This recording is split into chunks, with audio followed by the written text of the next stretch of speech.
URC round 4, folks. The Lions. How did they pull that one out of the fire? 24 points to 23. Scarlets fans will be pretty gutted that they couldn't see that one out after having a decent wee lead. Go through some key events, the stats and whatnot, and you guys can let me know your thoughts. But, 6:30 kickoff, and I watched the first half. It was a bit of an arm wrestle. The second half was probably where more of the action was at, to be honest. The weather looked pretty cool over in West Wales, but decent wee vocal crowd.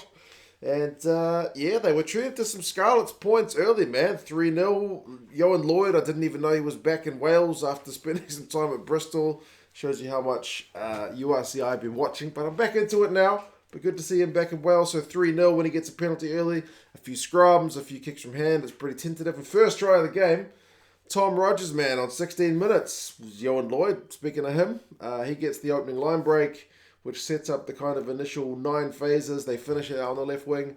10-0 to the Scarlets. The crowd is absolutely loving it. But the Lions have got this knack in this game, both halves, of kind of scoring tries first chance down the opposition end. So 20 minutes, the Lions get a penalty. They opt for touch. They maul it. It trucks into the Scarlets 22. About one phase after that, Marius Lowe, side of the ruck, boomfa, pretty much straight through, hot knife through butter stuff, and it's just too easy, man. 10 points to 7. The Scarlets will be disappointed with how, basically, on first attempt, the Lions were able to just cut straight through them. And that's the final scoring of the first half, man. Both sides lost from lineouts. The Lions had another penalty from a scrum. They had another chance to set up a lineout down the Scarlets end, and they messed it up. Johan Lloyd had one where he offloaded to Steph Evans and then Tom Rogers. I think Joe Roberts maybe could have finished it off, but they ended up knocking it on. So a genuine try-scoring chance kind of gone, a little bit messy. Nohamba missed touch, and he missed a shot at goal. Likewise, Johan Lloyd missed a shot at goal right before halftime. So, yeah, a few chances, like Kone Furi had an upright tackle, which is what led to that missed shot at goal, but he only got away with just a penalty. But yeah, halftime 10-7. Scarlets have had more possession. They've had 3 clean breaks to 1. They've had more defenders beaten. They're only 3 points in front though. Although they did start the second half with a decent wee period of pressure. Ruan Fenton was offside, and then Johan Lloyd managed to extend the lead to 13-7. So at least they got the points out of it this time. But the Lions, that same thing they did in the first half. First chance of the second half. We're talking 49 minutes. Boom, 15 phases, and it's the forwards. Like, Nohamba sets it up by taking a quick tap to get them, some go-forward ball, but the forwards were not giving the backs nothing, and that put the Lions in front for the first time, 14-13. However, the Lions have got also a bad habit, like as good as they are at going down the other end and scoring first chance, they're bad at catching restarts, man. They muck up the restart, which gives the Scarlets a chance, and Johan Lloyd ends up slotting a goal. So that lead the Lions have got lasted all of a couple of minutes. So 16-14, the Scarlets are back in front. They have a chance to potentially extend it when Eddie James has a big line break, but they end up taking the wrong options, and the Lions defense is able to hold. And it's really a big chance to go on when you look back at the scheme of this game. But then at the time, likewise, it seemed like the Lions had missed out a chance when they had a 5-metre line out, but couldn't secure the ball. Willem Alberts came on, and the commentator kept calling him William Alberts, which for some reason sounds less menacing. When I hear Willem Alberts, I just think of a bone-crunching human tackling machine. But when I hear William Alberts, it just sounds like some dude. Maybe down buying some like frozen yogurt or something. But yeah, Willem Alberts is the guy. Tane Plumtree won a penalty at the breakdown to get the Scarlets out of jail because they were genuinely under the pump from William Alberts and his friends.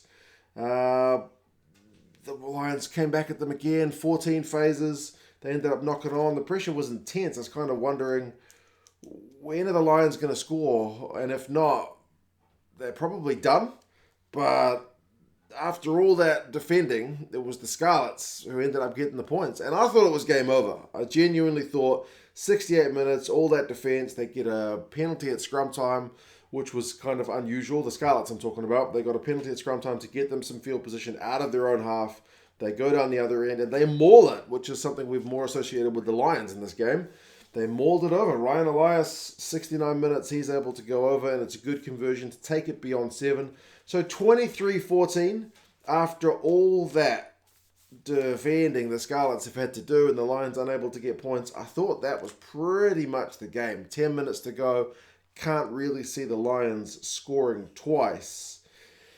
But I was dead wrong. Scarlets are also guilty of not catching the restart, put themselves under a bit of hairy pressure, but no points initially conceded.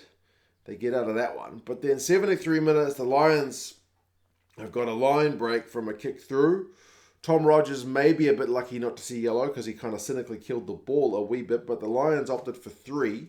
Nohamba slotted that one to make it 23-17. So they're back within 7. And then the finish of the game is kind of... is it a comedy of errors? Is it brilliance? Is it madness? It's a bit of everything because like my notes are basically what happened. So the Lions are on attack. They get some good go forward, half break.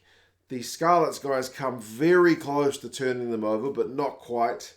Then Nohamba, for some reason, as they are on attack with possession in the Scarlets half, decides to put boot to ball, but nobody's chasing it. It's a pretty aimless kick into the space, admittedly. Steph Evans is able to gather it, but he takes too long with his kick. His kick gets charged down. The Lions are able to gather, and Van Fake's able to go over for a try on 77 minutes. Nohamba uses every second he can of the shot clock to the boos of the crowd to eat up as much time as possible, and the Lions are in front 24-23 with like a minute to go. It is an insane bit of play both ways. I thought Nohamba's kick was rubbish, but the kick chase from his teammates made it a good kick. So, well done Nohamba. He gets man of the match. Steph Evans will be gutted with that one. Just took too long, man. He was trying to get distance on it. But that being said, the Scarlets gathered the restart. They had one last chance. The Lions continued to struggle on the restart, but they ended up knocking it on. The Lions guys had 30 seconds to hold, and hold they did. So it's a first win of the season for them. The Scarlets will be gutted. They let a 2-score lead with 10 minutes to go somehow slip through their fingers. Dwayne Peel doesn't seem to enjoy the rugby when you're seeing him in the coach's box. He's always just looking like a nervous wreck, and maybe you can see why. Possession finishes 51-49. Scarlets had more in the first half. Lions had more in the second. Territory finishes 56-44 to the Lions, but the Lions had 68% territory in that second half. They really were turning the screws. Scarlets had more run meters, 334-285. Clean breaks finishes 3 apiece. Scarlets offloaded a lot, 10-3. But, out try scored. Lloyd had 59 metres and 10 defenders beaten. Elias had 58 metres. Nohamba had 50 metres. Marius Lowe beat 3 defenders and had 2 clean breaks. But both these sides are away to Irish sides next week, which is going to be tricky. The Lions are at Belfast to play Ulster, and the Scarlets are away to Leinster. So there you go, 1-point game. Losing bonus point for the Scarlets, but they'll be disappointed that they couldn't hang on. For the Lions, my daughter is happy because she came out in the middle of the second half and said she wanted the Lions to win. And they did. So well done, Lions. You guys take care and let me know your thoughts. Talk to you again soon.